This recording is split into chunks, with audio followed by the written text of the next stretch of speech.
Hi, I'm Paul Johnson, and welcome to Film Obsessive. I'm here today with Hamoody Jaafar, who is director of a basketball documentary called Rouge. It's also more than a basketball documentary. Welcome, Hamoody. Hey, Paul, thanks for having me, man.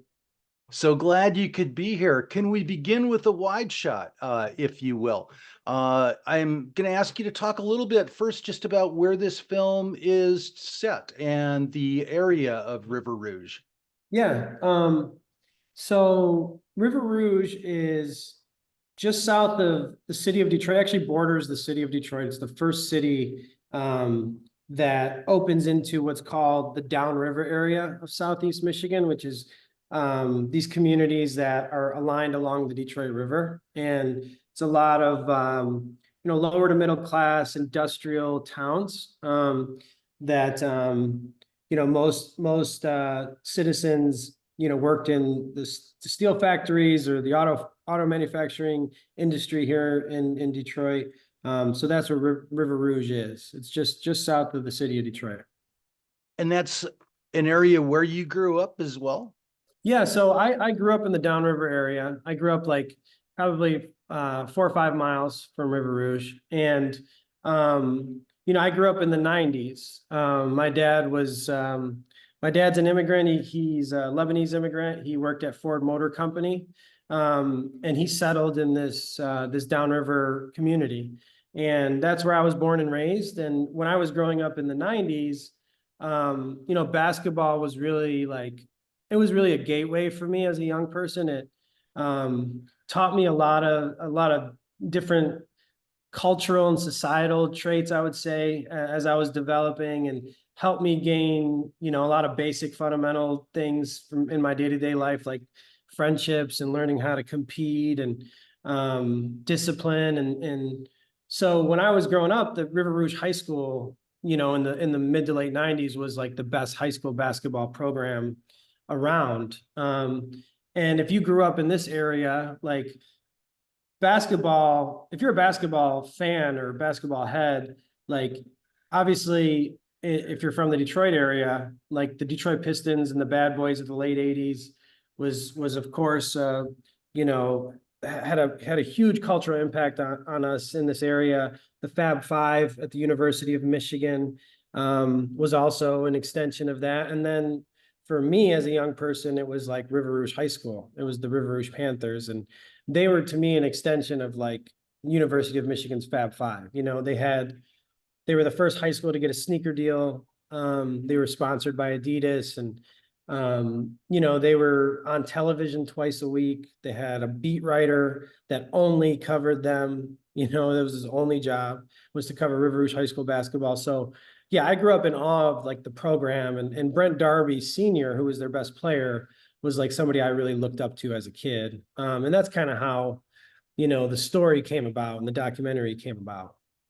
And did you know when you were young of that program's extraordinary legacy under Coach Lofton Green, or was that something you came to a little later on as you were doing your research? Yeah, that I didn't know. And I think that's what really I think that's what really like consumed me. Was I grew up there, like near there, and I was familiar with the Brent Darby years and the Lamonte Stone years of the mid to late '90s. And to be honest with you, selfishly, I had gone out, and this is sort of how the story happened, or how the documentary was born. Was I had gone out, and I was an aspiring filmmaker, of course, in fall, winter of 2019. I had gone out to film a high school basketball prospect by the name of Amani Bates. Amani Bates is now in the NBA. He plays for the Cleveland Cavaliers. And he was coming off the cover of Sports Illustrated, and he was headlining the high school basketball tip-off of the 2019-2020 season. His high school was, and it was centered around him. And I had gone out to film him. And then in that night, when I had gone out to film him, I was denied access to his locker room, and his opponent was River Rouge. So by default, I ended up in the River Rouge locker room. And in that moment, I thought that was sort of serendipitous, because I was, started to think about my childhood and wasn't really familiar with where River Rouge was now, like what they were doing now, and was a little ignorant to it. And then I had known that Brent Darby Sr., of course, had tragically passed away in 2011. And that was sort of the end of it for me. Like when I had gotten that news, I hadn't really thought much about River Rouge. But in that night, the night that I'm telling you about, when I was in their locker room, I realized that Brent had a son by the name of Brent Darby Jr., and that he was there playing for his dad's alma mater, and that his dad's coach, Coach Stone, was also back in River Rouge coaching Brent's son. So that was just like that was a father-son legacy story that I couldn't have scripted. And then they had gone out and won that night and beat Amani Bates. So then I was really, really immersed and entranced in it all. And then I fell down the rabbit hole of research of the green years for the next 7, 8 days and just couldn't believe it. I couldn't believe Right. that And I didn't know, that we didn't know. In Southeast Michigan, we had forgotten, So to me, it was like a perfect opportunity to tell a historical story, but then also leverage what was happening in the present to sort of elevate, the stakes of the present through the past. And that was kind of how. right. And so I don't have the exact numbers in front of me at this second, but Coach Lofton Green led an interracial team to high school state championships. What was it, 12 times? Like maybe Yeah. 8 titles in the 50s and a few more in the 60s and even a couple early in the 1970s. Is that correct? Yeah. So like it's an interesting question and stat to go. I mean, the main stat we use is from from 1954 to 1972. They appeared in 14 out of 18 state championship games and they won 12. Um, from 61 to 72, they won 9 of 12, appearing in 11, I believe. So it was almost like it was this stat of like 90% of the time, 80 to 90% of the time, this team was competing for the state championship, which was just like completely unheard of. I mean, to give you context, River Rouge has 30 regional championships. The high school I went to has 0. So it was just an accomplishment on the hardware that I had never heard of. I had never heard. The only thing I could, compare it to was the Boston Celtics of the '60s, or the UCLA Bruins of the '60s, and so that's why we make that reference in the film, was because like that was the only other comparison we had to what they had accomplished.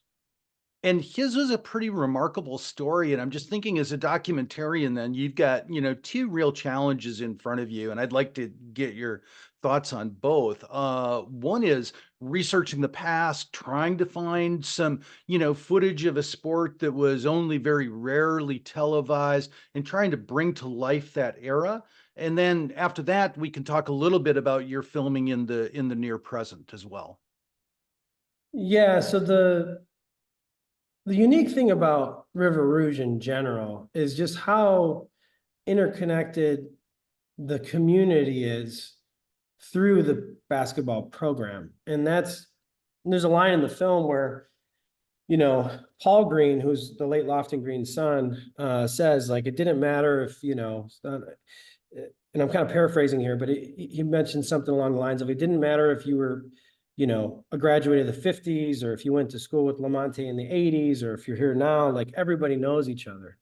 And so when we had sort of introduced the idea of like telling the story as a documentary, you know, the alumni were very supportive, and we did a bunch of not only research, but like we went into the high school's attic and found some old 16 millimeter film that had kind of been just put away, that we developed. And Paul Green had this incredible album that had all these incredible photos and this timeline of all the state championships and events. And so we digitized all that. And then once we realized what we had from an asset perspective, that we could help visually tell the story, then we just really worked on leaning into identifying the alumni and making creative decisions because they had this gymnasium that had been shut down for 20 plus years, that they won all these state championships in,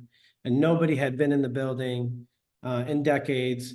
So we wanted to capture the raw emotion of those reactions. And So we just knew we had a lot of meat on the bone there, per se, with the past. And then Lamonte, Coach Stone, having played his senior season for Coach Green, it was just a perfect way to connect all the eras, because he had sort of become the coach in the 90s and sort of restored the glory, if you will.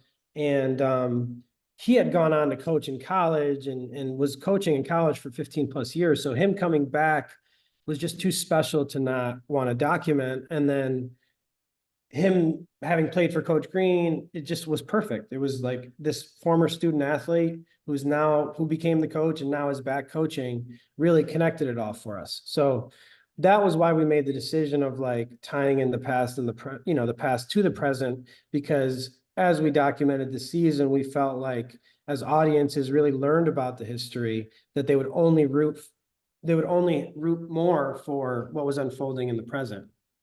Right. And I think Coach Green's is a story that deserves to be told, even absent the context of you're making a documentary about the near present team engaging in their state title run. So, one of the things I'm wondering is how are the challenges that the present team is facing different from those of Coach Green's heyday? I mean, obviously, in some Mm. superficial ways, the Yeah. game has changed. There's more play above the Yeah. rim than there was 30 or 40 or 50 or 60 years ago. But what do you see? How do you see those players' lives as being different today than they were back then? Well, it's such a great question because, um, like you said, the game of basketball changed and evolved through the 80s into the 90s. And we tease at that in the film when we go into the Stone years and how he sort of changed the face of the program from a style of play perspective, while still maintaining some of the old school values of hard work, discipline, work ethic, what have you. But yeah, like there's so many layers of this story that aren't even in the film. The school district was ordered to be shut down in the late, in 2009, 2008, right in that time. The state of Michigan ordered the school's doors to be shut down because the student enrollment had gone down to be so low that the state of Michigan ordered the school district to be shut down. And a lot of neighboring communities and high schools, particularly communities of color, in Detroit and the greater Detroit area, started to have their schools shut down for the same sort of socioeconomic reasons. And River Rouge had to reinvent itself, even to stay open. They had to reinvent their bus system and became an open enrollment school. So, although all the students in the present aren't from River Rouge directly, it's still this basketball program and legacy that's kept, that's helped keep the school alive. And what the school does now is it buses in kids from neighboring communities like Amani Weston, who his community high school was shut down in Inkster. So he buses 45 minutes every morning just to be a part of the school, just to have a place to be educated, but then also obviously have a basketball program that's worthwhile. And so the new version of River Rouge is definitely, you know, more of a, not that the past wasn't resilient, but it's certainly more of an example of resilience in the real time present day story because of them overcoming those socioeconomic conditions, those environmental conditions, and still thriving. So it's become more of a God, I don't want to use the term lifesaver, but I mean it's a gateway. It's a gateway for survival. It's a stepping stone in life. It's become a safe haven for a lot of young people, and that's kind of the new identity of it all. And now the student enrollment is above where it needs to be. Now they don't have enough. Now they need to potentially expand the school because the enrollment's so high. So they've become an example, I think, on a deeper level. That's awesome to hear. I'm also curious about the the challenges that you face trying to document that, because it's like a broad sociological topic, really, but it's enacted through the game of basketball, and not just in the games, but in the practices, in the day-to-day interactions with coaches and teachers. Could you just talk a little bit about how you are doing that as a filmmaker? Like what decisions you're making, what kind of gear you're bringing, what kind of people you're bringing along, Hmm. where you're going, and what you're choosing to really focus your lens on. Yeah, Scott. So few answers to that. So, you know, me being from the area, being a child of immigrants, coming from nothing, I've always had to sort of will things into existence myself. And I was just, I was able to really relate to everything that was going on there. And I think ultimately that trust was earned. And Coach Stone and I developed a really close bond and relationship, myself and the student athletes, their families.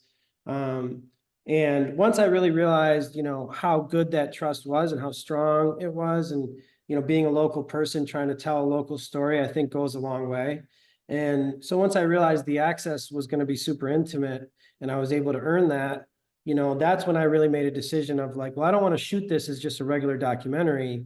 Like this feels like it's a movie that's like unfolding. So it deserves this like cinematic lens, like this very, like I wanted it to look and feel like it was a film, and like that's not the right term. I wanted it to look and feel like it was a real movie that was like a scripted Right. Hollywood blockbuster that was unfolding,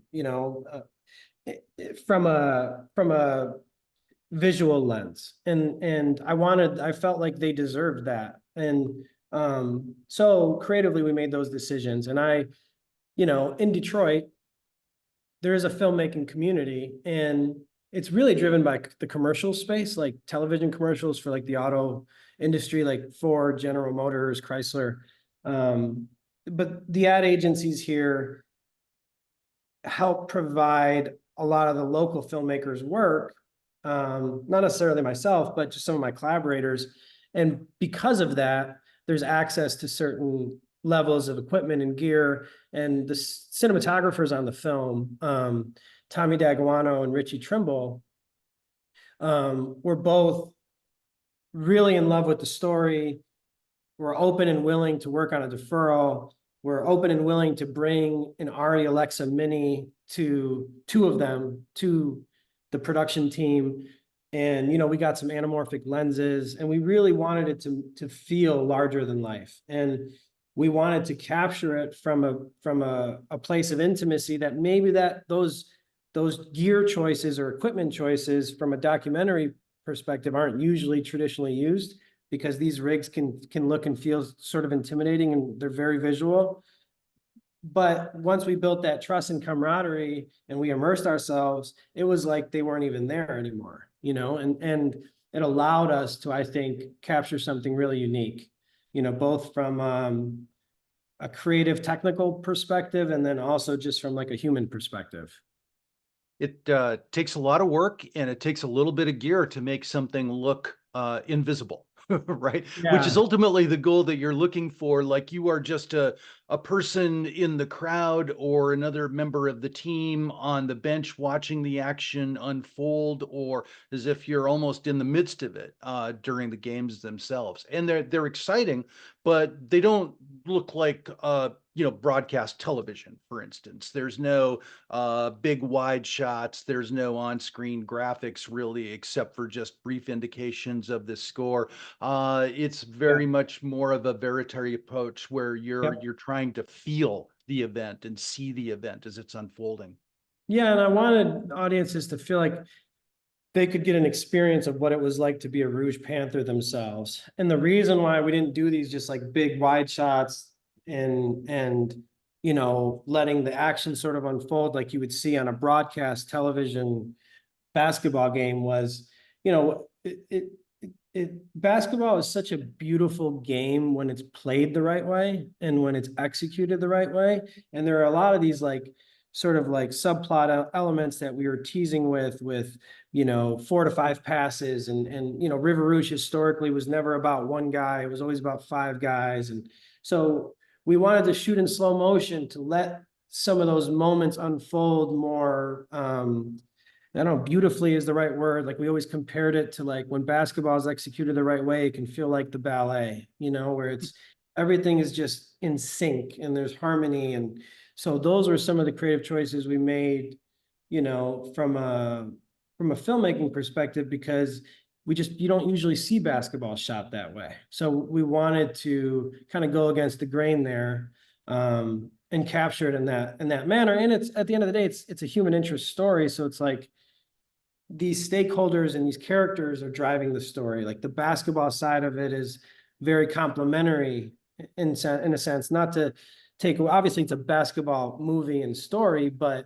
I don't know if you know what I mean by that. It wasn't about every detail of the nuances of the game itself that were unfolding. That we captured 20 plus games, and you probably only see a handful in there, So, yeah, that was intentional for sure, because it was about the people, and the basketball side of it was supposed to be complementary, but then also done so in a manner that's untraditional to just get you to think a little differently about what you're seeing and feeling.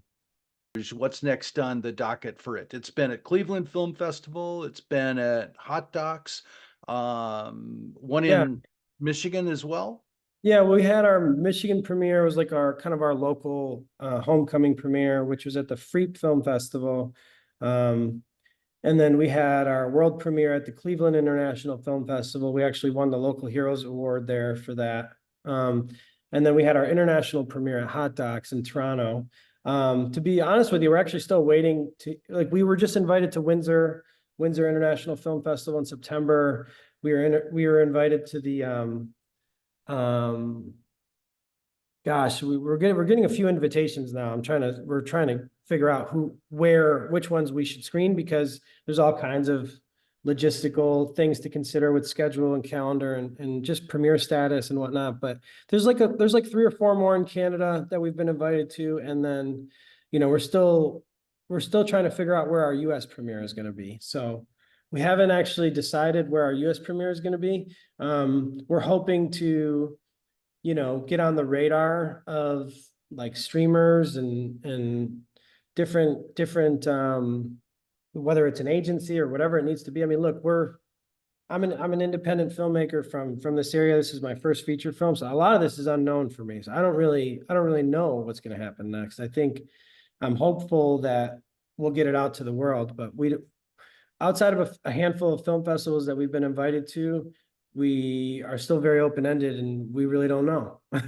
So hopefully you'll be able to see it everywhere, but I don't have that answer yet. I understand it's an exciting time, but it's also a time of unknowns when you have that first film and you're looking to move it past those first few festivals into what a wider release, maybe into streaming. But Yeah. Rouge is such a good film. I'm confident it's going to find its way out into the world. It's a film that, takes place largely on a basketball court, but is really about so much more than basketball. And thank you, Hamoody, for taking the time to speak with us at Film Obsessive today. I appreciate the conversation. Yeah, it was my pleasure. Thanks so much for having me. I really appreciate it.